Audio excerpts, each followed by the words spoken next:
And if you're not paying attention to what you're eating, like you're probably also not paying attention to your body and the signals that it's Okay. sending you regarding being full, right? Got it. Because you're completely disengaged from yourself.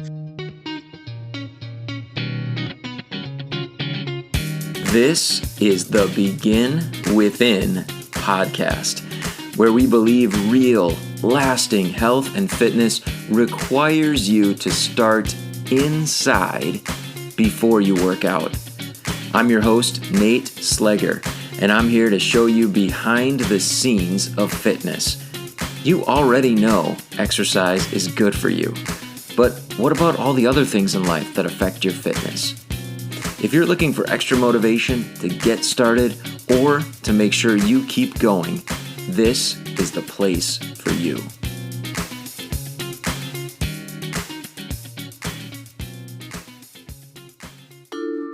Produced by BeginWithin.fit. We are talking about eating today. And not in the way that you're thinking. And oftentimes we talk about eating for fitness, eating to lose weight, and the focus gets put on what we should be eating or what we should not be eating, right? Good foods, bad foods, junk foods, fun foods, healthy foods, veggies, fruits, proteins. You know the drill. Today, we're talking about how you eat and how it might be affecting the results that you are or aren't getting. My guest today is Becca Kandler.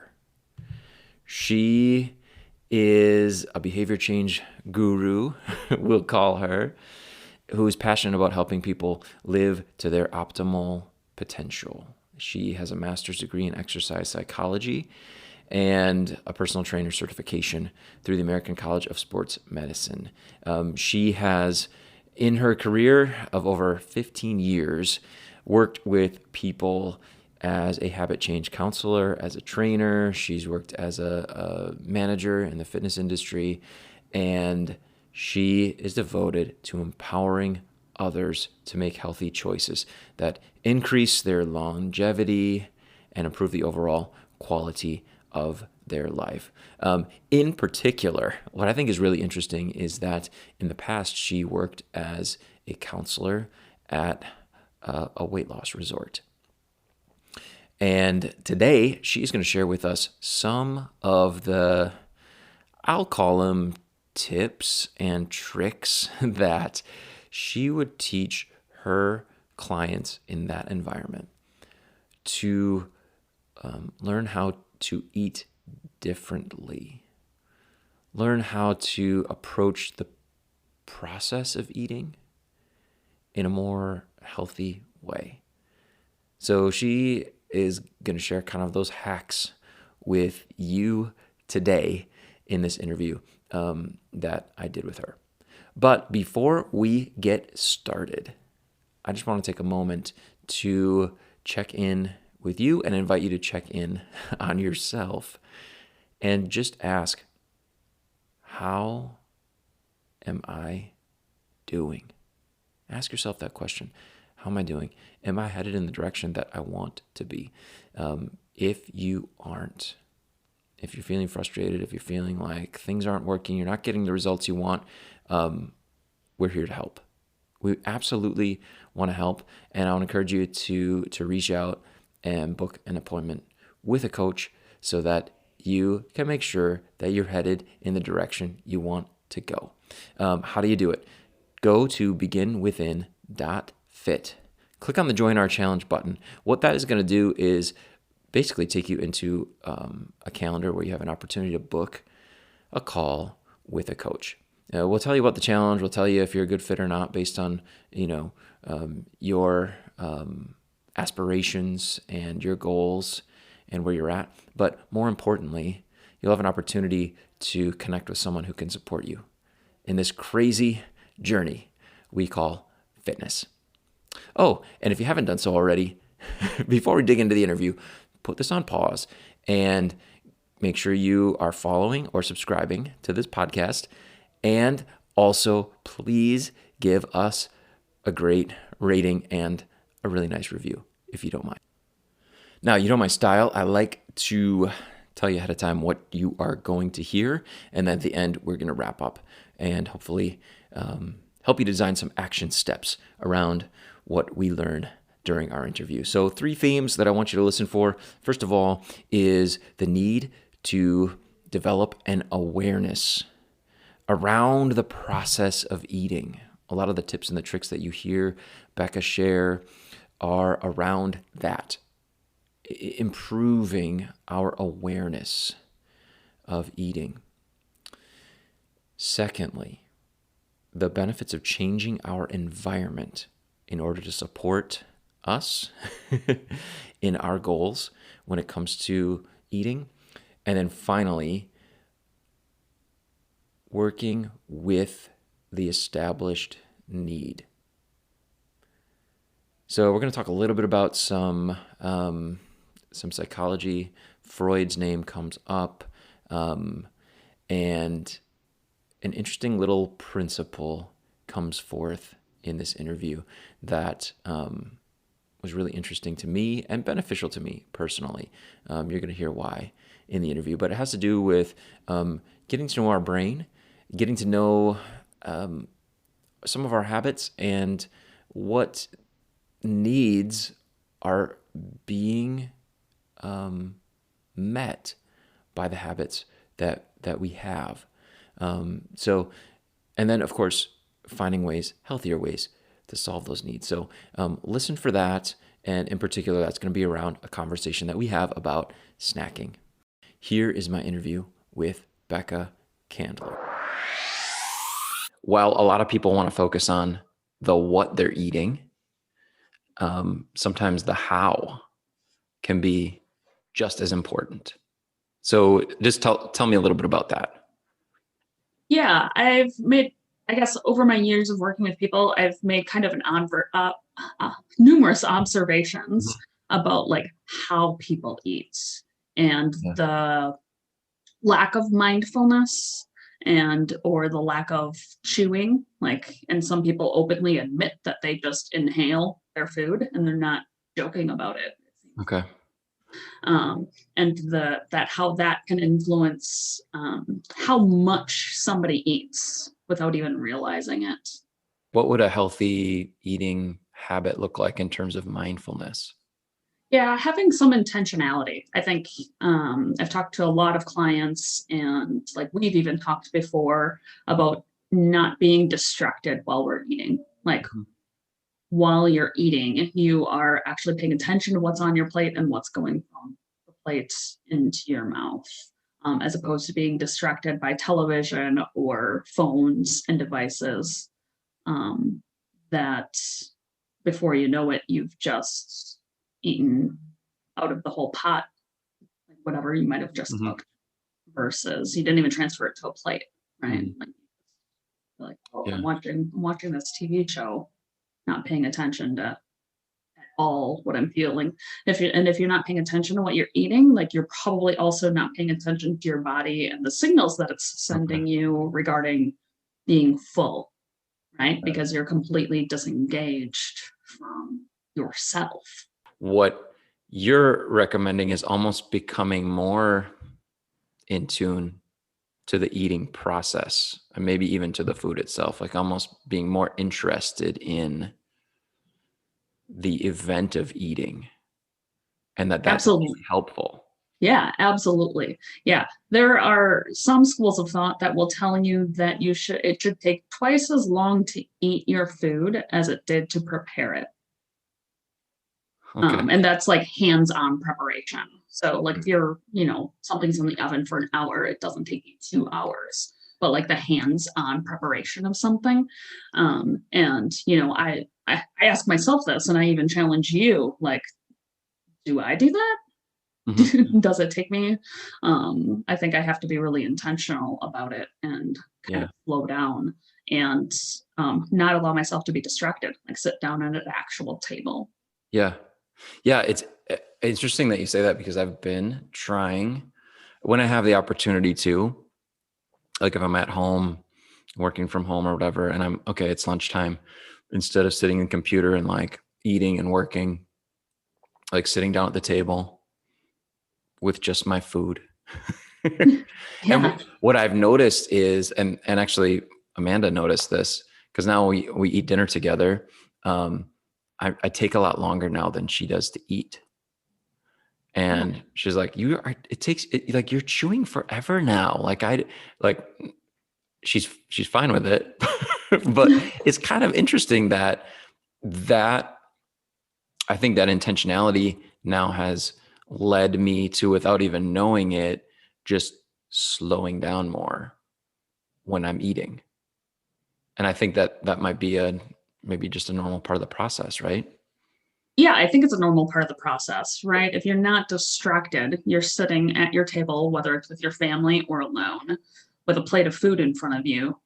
I think you're just naturally going to slow down. And you're also going to explore what's sitting in front of you a little bit more. Like you're going to look at the plate, you're paying attention to maybe the ratios of what's on your plate because your attention isn't elsewhere. Mm-hmm. What about, we talked about this a little bit before too, but even like some of the little, I would call them like tricks, but that you can employ even when it comes to like dishes and utensils. Like, Yeah, yep. tell me about that. And these are some of my favorite go-tos for especially people that know they overeat, right? Or the individuals who are just inhaling their food. And like the first one, it might seem like common sense, but it's just using a smaller plate. Right? Transferring the food from whatever pot that you've cooked it in or prepared it in onto a plate. Um, and that's going to lessen your portion by using a smaller plate. Along those same lines, as I encourage people to use smaller utensils, like you have the little fork and the little Mhm. spoon that came Yeah. in your silverware set, like eat with those. That's less food is being transferred at a time, right, from plates to your mouth, slowing you down. And if there were a lot of cases, so I worked at a weight loss resort Mhm. where, a lot of our guests were like self-proclaimed like overeaters and inhalers, for lack Mhm. of better way to say that. Yeah. And I would slow them down by making them eat with chopsticks. Like, and no matter what you're eating, right, it's gonna slow you down.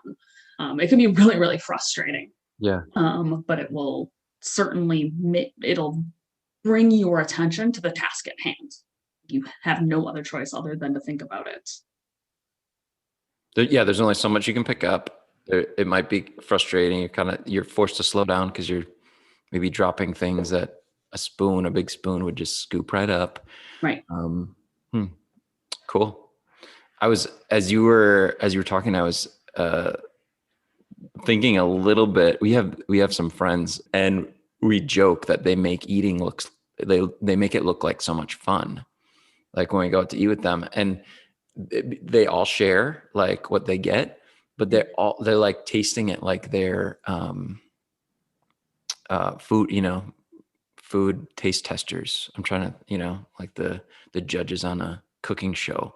They like just take a little bit and then just like savor it. And like from across the table, it actually looks like they're enjoying the whole meal, like so much more because they're Yeah. eating that way. And I was thinking like that's the way that we should be all eating, right? Absolutely. Yeah, absolutely. I don't remember the exact numbers, but I think this makes me think about two things. Mhm. Is the first one is that scientists say that you only really taste your first two bites, Hmm. like, and after that, like your taste is like basically you're desensitized. Yeah. So like really taking the time to enjoy those first two bites and then pay attention to that sometimes can cause you to pause and either stop or at least slow down and circle back. Um, and the second one I forgot. Well, we've talked too, and like I'm nail biter, right? I have been for most of my life. Like we've talked a little bit about that, um, like hand to mouth kind of compulsion, and Yes. some of those foods that are easy to just keep popping tend to be some we know, like the salty snacks that end up leaving us not happy, right, in the long run with our results.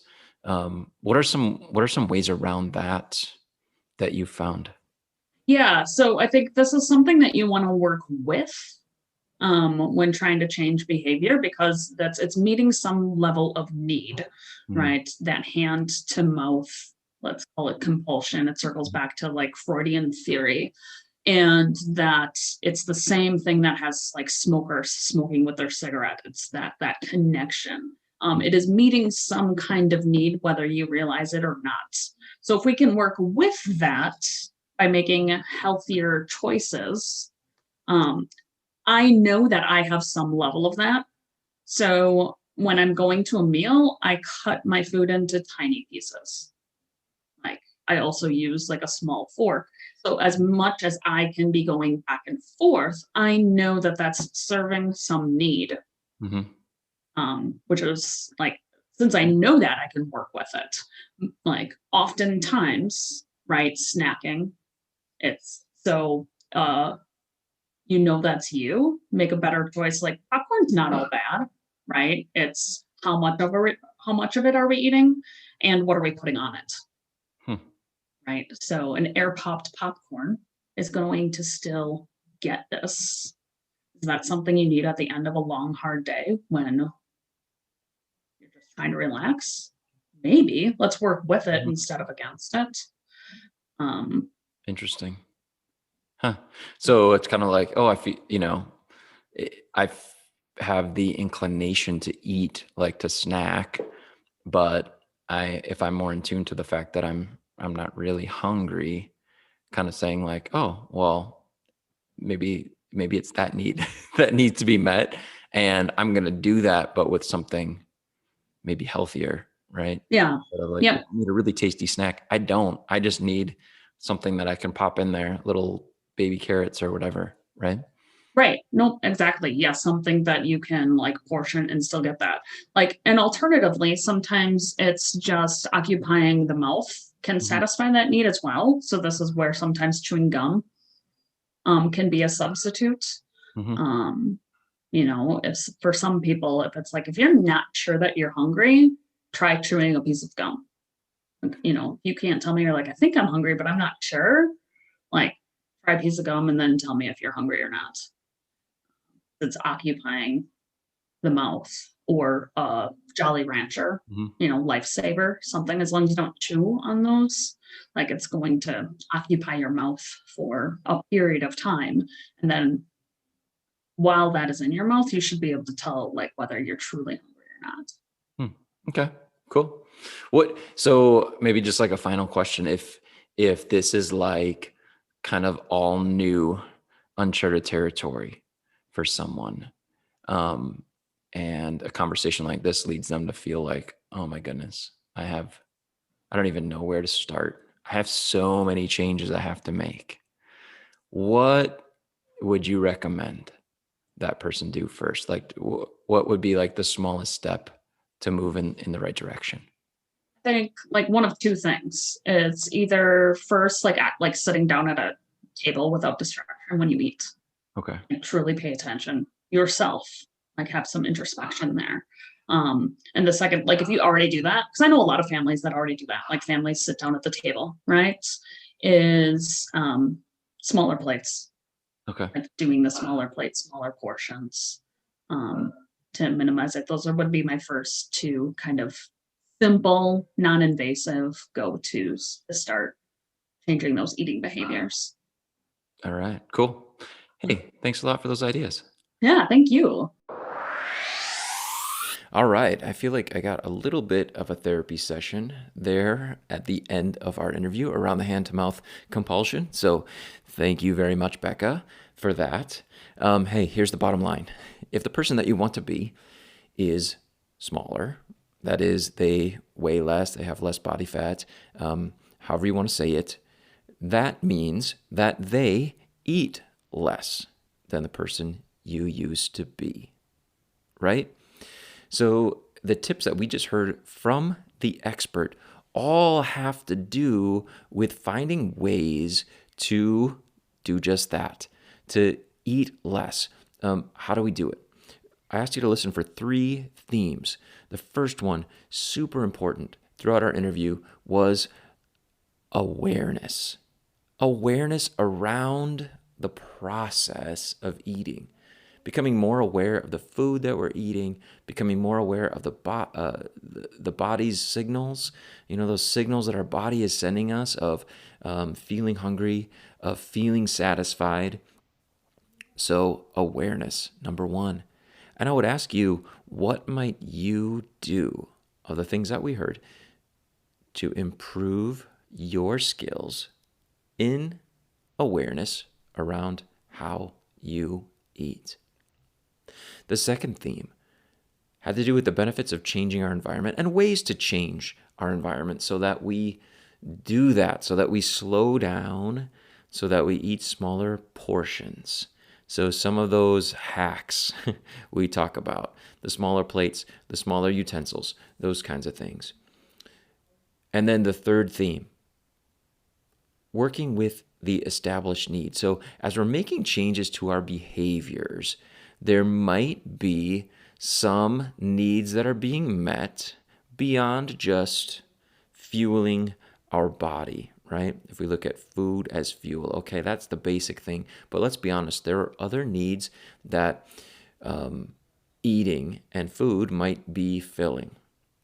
It might be filling those needs through things like snacking. We talked about that. So being aware of those needs and making sure that they are not going unfulfilled by the changes that we're trying to make to the way that we eat. So acknowledging those, working with them, and still finding ways to meet those needs. Now, again, we talked about where to start, right? And that's what this podcast is all about. Begin within. So now that we have some ideas of additional ways that we can do that, where do you start? And we heard from her, start simple. Sit down at the table. Sit down at the table. That was one of the recommendations from the expert. It sounds really easy, but take stock of how many meals you actually do that for. And can we make additional changes in order to do it more often, to just sit down with our food and eat, rather than other distractions, scrolling while we're eating, watching TV, or other things. And then her other recommendation was just start by using a smaller plate. See what happens. Don't eat out of the container, but rather get a smaller plate or dish and start there so that we're naturally limiting our portion, slowing down, and becoming more aware of how we're eating.